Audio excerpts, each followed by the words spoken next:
suis Caroline Baron, je travaille au chapitre UX/UI de CATS, je suis lead UX designer et j'interviens dans l'équipe du design system Musli, à la fois sur les principes UX et sur l'accessibilité numérique.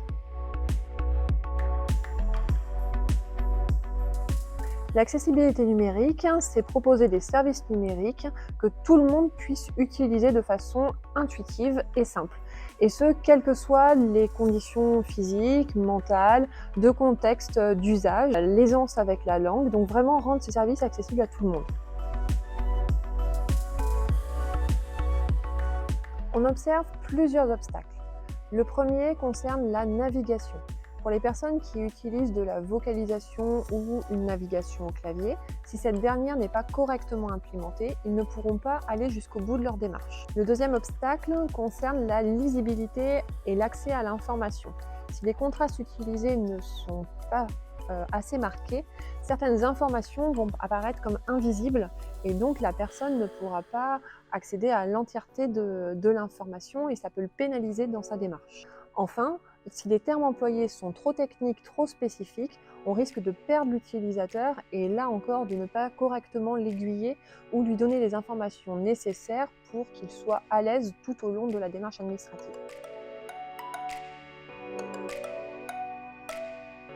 Alors, je vais présenter les deux aspects. La partie UX Design, tout d'abord, s'adresse à tout ce qui est lié à la structure de l'information. On va travailler sur la hiérarchie des titres pour que celle-ci soit dans une séquence ordonnée. On va également travailler sur les textes, les termes utilisés, donc tout ce qui est UX Writing, pour que cela soit facile à lire et à comprendre. Et enfin, on va travailler sur la navigation au clavier.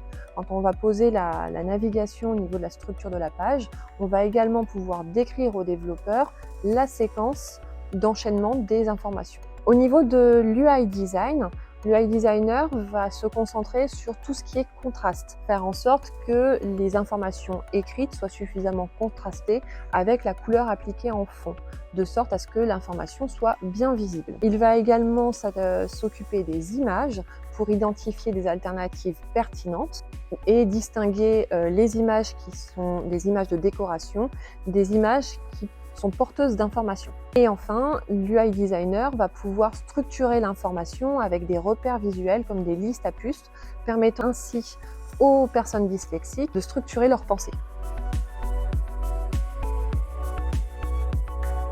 Pour conclure, vous l'aurez compris, l'accessibilité est importante pour tous les utilisateurs, pour tous vos usagers, et elle est à jouer en équipe. Ce n'est pas porté exclusivement par le design.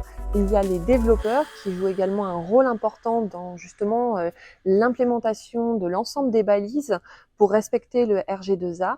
Il y a les product owners qui sont importants pour apporter la vision et mettre l'accessibilité au cœur des critères d'acceptance, et les business analysts qui vont travailler main dans la main avec les UX designers sur tout le contenu qui va être proposé tout au long du parcours. Il est important que l'accessibilité soit travaillée tout au long du projet et ne pas arriver en bout de chaîne juste au moment de la recette, se dire « Ah, au fait, il faut que je prenne en compte l'accessibilité ». Donc maintenant, c'est à vous de jouer pour rendre vos services accessibles.